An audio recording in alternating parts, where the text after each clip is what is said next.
Welcome back to the Lifelong Podcast. I'm your host, Coach Molly from Three Pines Leadership, and thank you for spending this part of your day with us here at the Lifelong Podcast. I want to make sure that you are able to connect with me. If you have any questions, comments, concerns, inside jokes, knock jokes, get in touch with me. We stream quite often. We have videos releasing almost every single day of the week. So touch base with us, check us out, and make sure that you subscribe. If you're listening to the Lifelong Podcast on our YouTube channel, you get the lovely video of yours truly here. You can touch base with me in the comments section or on all of those different social platforms. All right, everyone. It is time for me to release some of the interviews that took place at the Mindset and Impact Virtual Summit. These conversations that I had with these experts just blew me away, and I can't just keep them to myself. I really want to share them with you.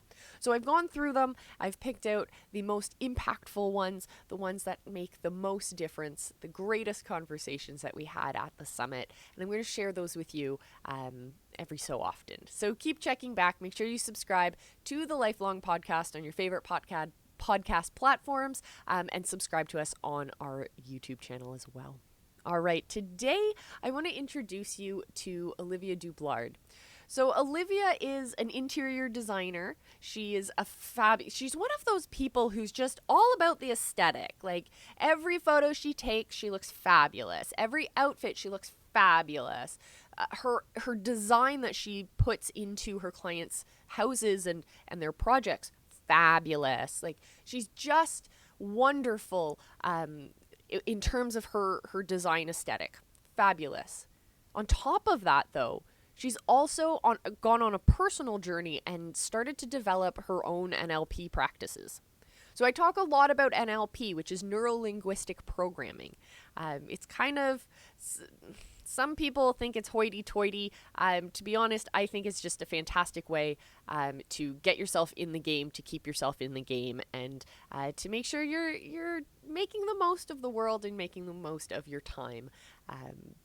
So Olivia's gone on this personal journey where she's been able to incorporate NLP practices into her life, and she's seen such an incredible difference, such an impact in her own way of thinking, her own productivity, her own enjoyment of life, and her own pursuit of goals, that she's decided to take the next leap and to take a course to become a certified NLP practitioner.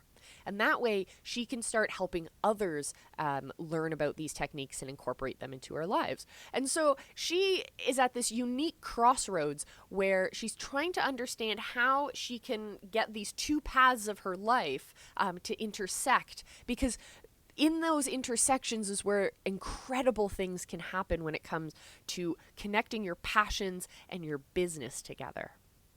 And so what she's trying to mull around the idea of is how can she intersect her design work and helping people have that beautiful aesthetic around them and that function around them, as well as their understanding of self and understanding of the NLP type practices. And her presentation at the Mindset and Impact Virtual Summit was very impactful and really moving about her own journey through and with NLP. And it's fantastic. You'll learn so much about really easy to apply techniques in your life that will completely change everything, from the amount of gratitude you have in your life to your pursuit of your own goals. So check out the summit, check out her talk on day 2. It's absolutely worth it. But in the interview, we go a little bit deeper into these things. We talk a little bit more about them. And we also kind of find this beautiful way that those two paths can intersect for her. So I hope you enjoy this interview, and I will see you at the end. So this, everyone, is Olivia Doublard from Live by Design.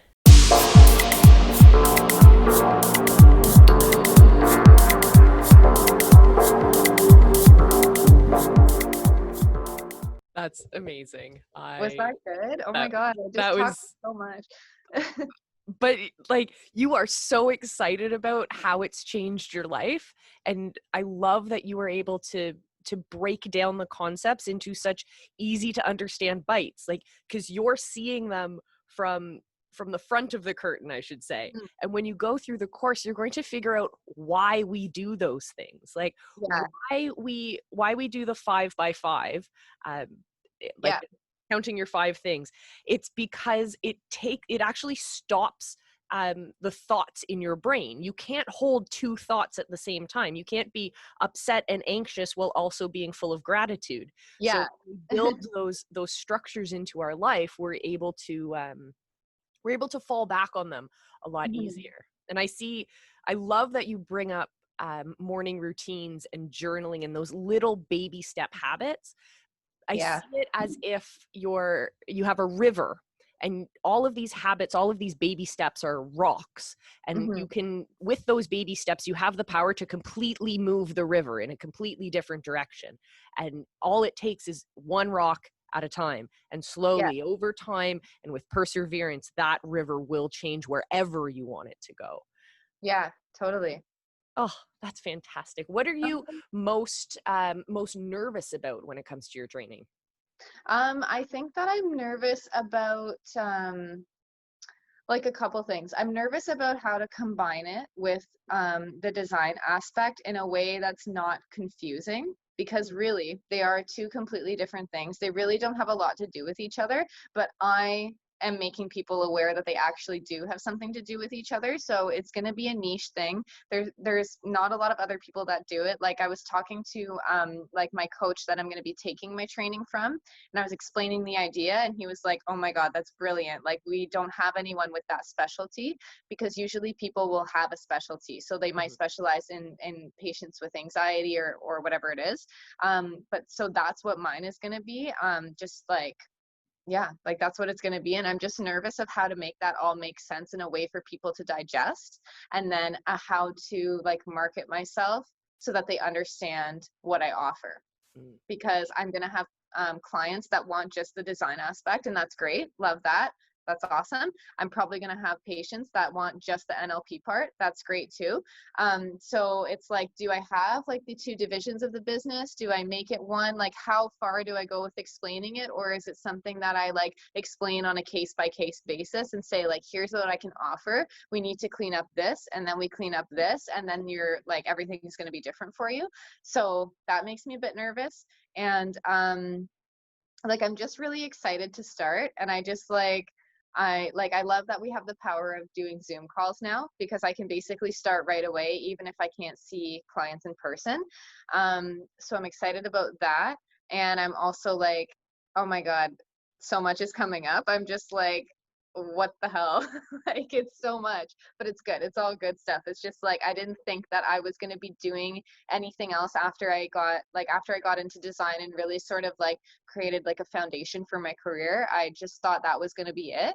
But it turns out I felt like I was missing something, and that like maybe that's not the be all and end all.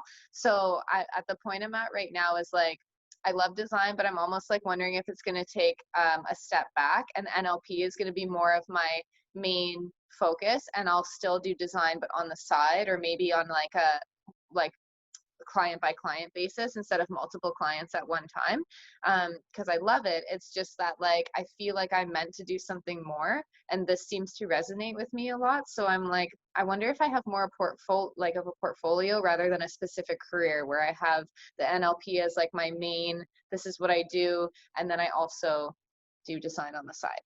It's kind of where I'm at right now.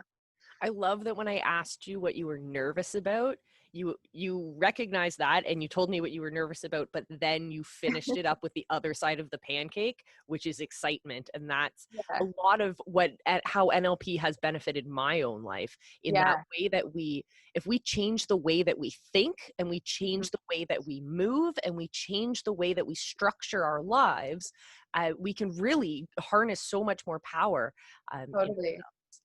Yeah, absolutely. I also love that you bring up affirmations, and you bring them up in a interesting way that we can use them to bust the imposter syndrome, the idea that we're faking it till we make it kind of thing, and reminding yourself like, no, you have achieved so much to get to where you are now. You are a professional, you are smart, you are worthy, you are strong, etc., etc.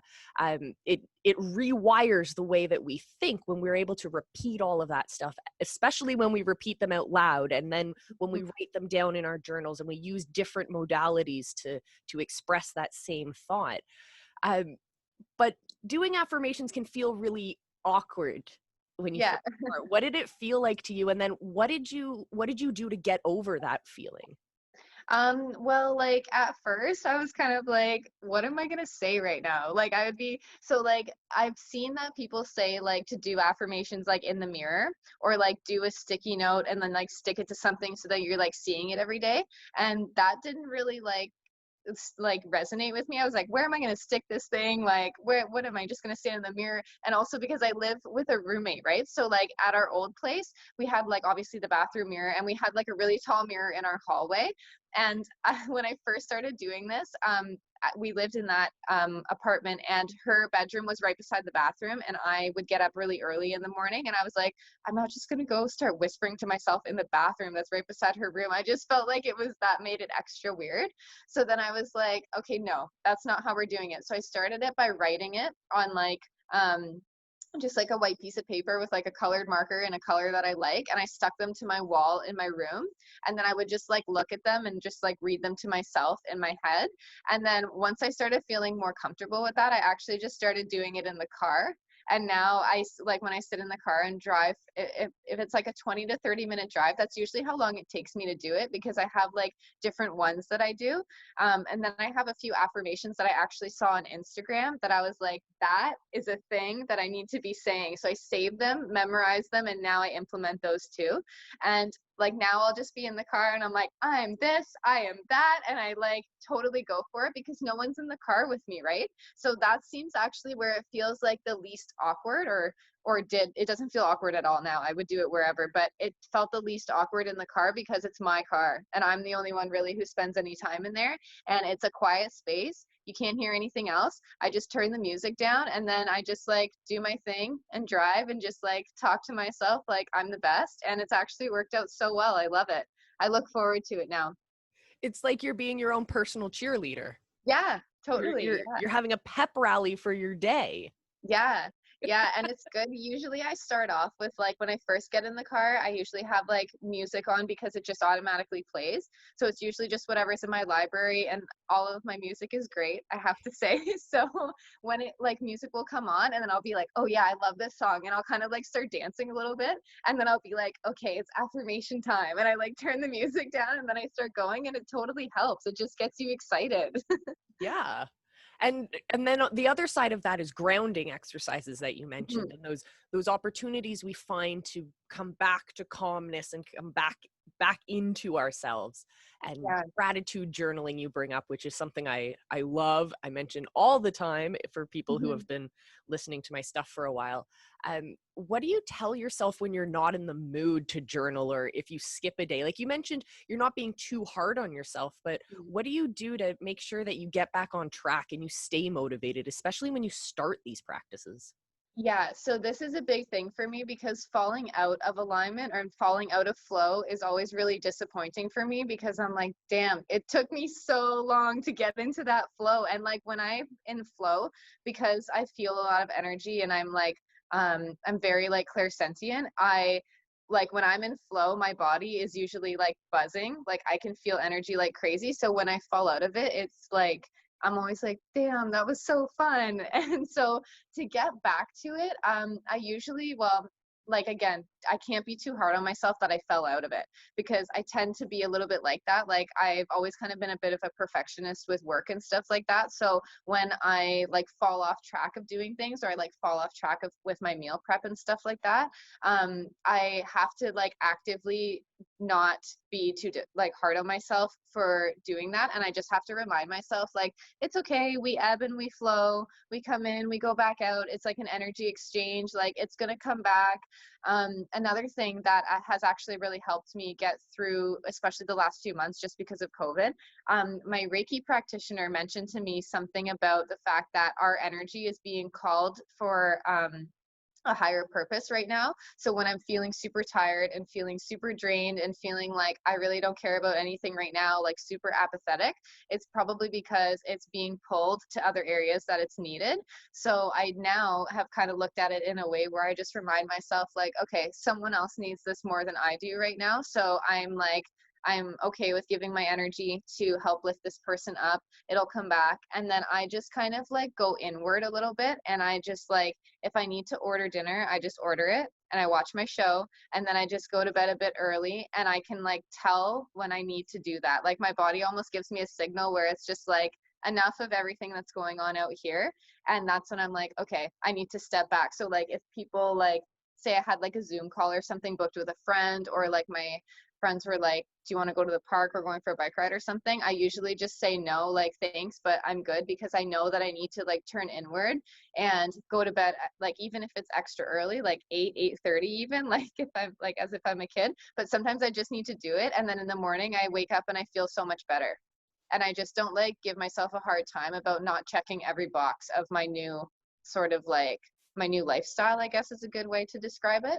And then I just have like faith and trust and surrender that flow will come back, those feelings will come back, everything will come back.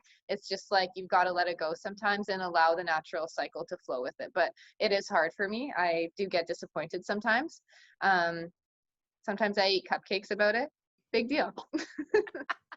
I love cupcakes. I know, they're so good. So we talk about morning routines and how morning and evening routines and how they're so great to have that kind of structure, even when they're flexible. But what Yes. about those times that the nerves come up, those last minute kind of anxiety builders, those phone calls from the client where things are not the way that you expected? How do you deal with those? Or do you have a priming exercise you do when you know, uh-oh, that client's calling me, I got to prepare myself mentally to deal with that kind of a situation? Actually, I am so calm now that it doesn't like get me that worked up anymore. I used to have a really hard time, like when I knew that something happened, I was like, crap, this client is going to be upset. I don't know how to manage it. I used to be nervous, and I think that was just from like inexperience and still being new and still like just needing to learn from other people. But I have really taken in a lot of like my previous bosses have been really great mentors in dealing with clients, especially in design and different personalities and stuff like that. So they had tricks where about like just how to address it. Okay, this is what you say. This is sort of like how you lay it out. Maybe like you acknowledge their pain, you let them know that you hear them, then you repeat it back to them to make sure you understand the issue. Like those kind of things have gone a really long way for me in dealing with clients, and just remembering like, okay, this person's going to flip about this, but we're just going to do this, this, and this, has really sort of set the tone. And that's how I operate all the time now. So even when people are like, I did have this like last week, that like clients were just upset about things that were happening on site. And I'm like, listen, we talked about this. Remember when I explained this is how this works? Now this is coming to light. We're seeing that example in real life now. And like, unfortunately, this is the situation. But here's what we're going to do to manage it going forward. And I always like come with a solution. So it's like, especially if it's like a new problem and I have to be like, guess what? This just happened. The countertop's wrong. It's installed. Like whatever happened, I usually come with a solution and the problem together. So it's like, this happened, but this is how I'm going to fix it.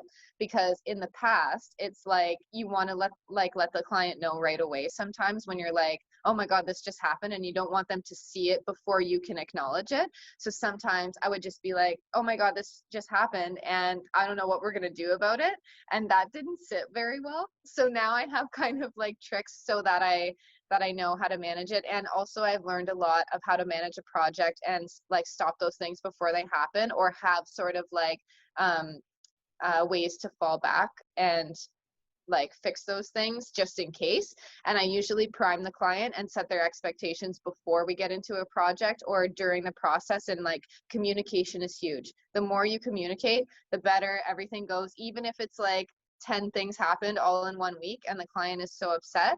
As long as you maintain constant communication with them and let them know, like, we're working together, you're on my level, like we're doing this together, it's not like one against the other, that makes a huge difference as well. So like for one client, we've become pretty close, and I'll text him pictures of his house as things are being installed while he's been staying at the cottage with his family. And just me sending these random pictures, and like when I say it, I'll be like, oh my God, look what we just installed, like in an excited way. Like maybe I even throw in an emoji. He gets so excited and it makes him so happy. And then if something had happened later that week where I'm like, okay, this thing fell apart and now we have to do something different, he's like, okay, like that's fine. And he's cool with it because I kept it like open, if that makes sense. Yeah, that's a great lesson, both in business, and that communication is vital. And when you build that rapport, when something does go wrong, they have that relationship with you and they know you're there all the time, you're on it, they can trust you and they can let go and they can release and they can relax. And then you can understand in the same way that they're okay. They're not stressed out. You can release, you can relax, and you can get back to your flow, and then focus your energy on what you're best at. Yeah. Yeah, and you know what's actually funny? You know how you asked me if like how I get back into flow when I kind of feel like I've fallen out? To be honest, this morning I was like, I'm kind of feeling like a little out of it. And just like reviewing the things that I wanted to talk about today, that even helped to like kind of like bring me back up and just remember like, okay, there's no need to get overwhelmed. Like this weekend, for example, I have a lot going on and I've been kind of in that state of overwhelm a little bit, just where I'm like, okay, I got to be here, I got to be there. Like I didn't have time to work out today or yesterday because I just had appointments one after another. And this morning I was actually thinking about it and I was like, oh, like I don't like that. Obviously, I like how I feel after I get a bit of exercise in every day. But I was like, you know what? That's okay. Maybe when you come home today, you do some yoga this evening and like switch it up, like just finding different ways to alternate too. And then that kind of is getting me feel excited again. And I'm like, yeah, I haven't done yoga in a few days. Like that'll be great. Like, so now I kind of feel better about it. So also finding ways to like rework things when they're not working the way you had planned. That's been a big one for me too. And just like letting things shift around again, like ebb and flow and just go with it. That is like another way of like trusting and surrendering and like, okay, maybe I wasn't meant to do that this morning. Maybe I meant to do something else later, or like go for a bike ride later if it's really nice out, like something like that. It's been a big thing for me to learn because again, I like things to be like I just like it organized. I like when everything's in its place. It's just kind of how I am. But now I'm just learning ways to like bend with that and be more flexible. And it's embracing your creativity. You're a creative person, so allowing your schedule to kind of have a bit of flair here and there, a little bit of a switch up, gets your brain out of that monotony of the same thing every single day. You're still working towards the same core value, which is you recognize the exercise is what's giving you benefit in your life. You're recognizing that gratitude, having gratitude and practicing gratitude in your life is bringing you benefit. So it's recognizing how you can still get that same effect, just in a different way in your life. Yeah, totally. And another thing I've found that I've started to implement when I do my exercising. So usually I've been going outside because it's been really nice out. I run and then I do some exercise in the park, just like body stuff, like push-ups, this and that.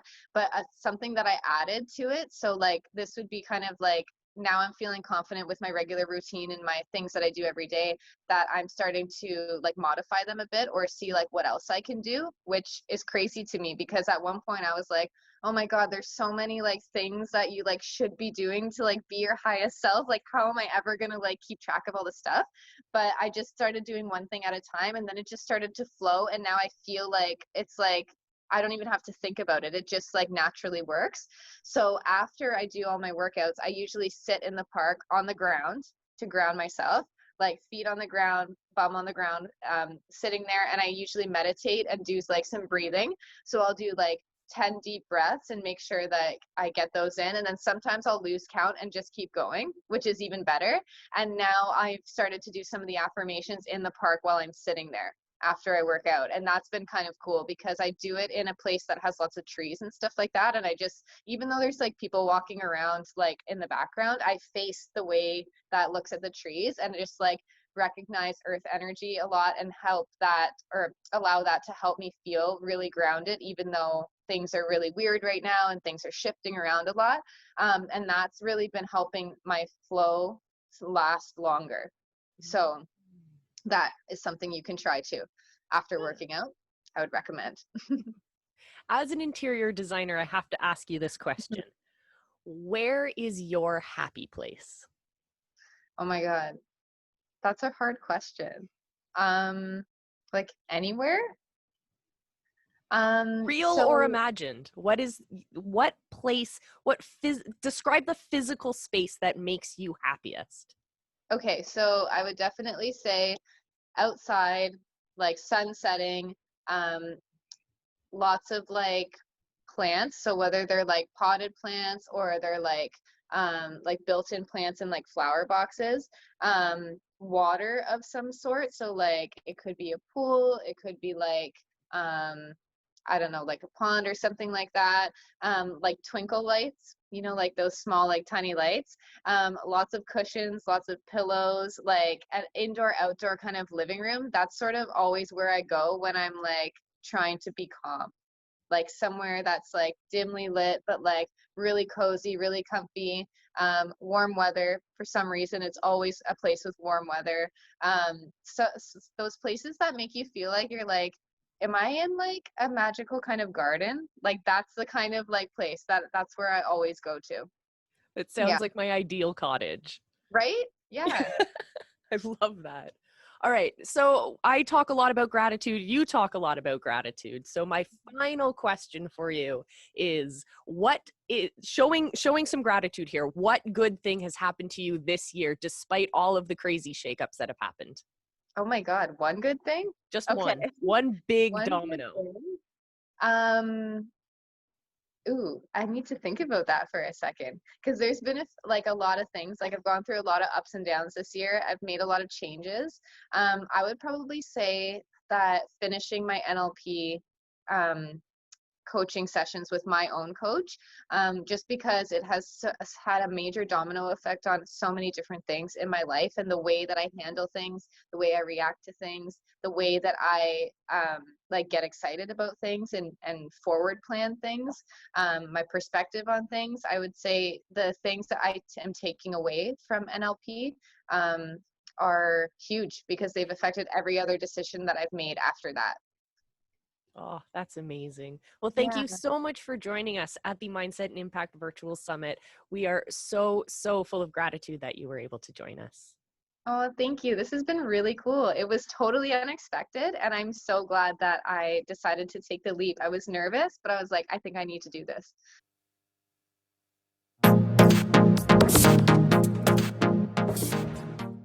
Isn't she great? I told you.